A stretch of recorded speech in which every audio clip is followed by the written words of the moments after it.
ప్రార్థనకు బహుమానం ఉంది. నీ విశ్వాసానికి బహుమానాన్ని ప్రభు ఇస్తాడు.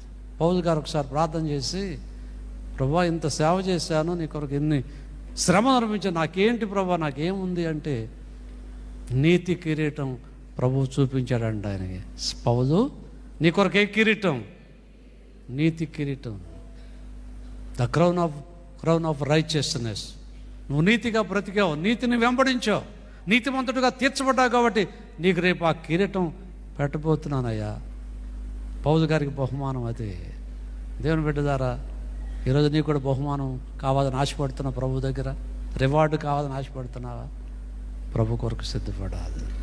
3 మాటలు గుర్తుపెట్టుకొని నేను మామూలుగా అవుట్లైన్ చెప్తున్నాను. ఎవరికి బహుమానం అని మరి వాక్యంలో మనం చూస్తే, ఎవరు ప్రభు కొరకు రక్షణ పొందుతున్నారో వారికి బహుమానం ఉంది. రేపు నీకు అక్కడ రక్షణ పొందిన వారికి బహుమానం ఉంది.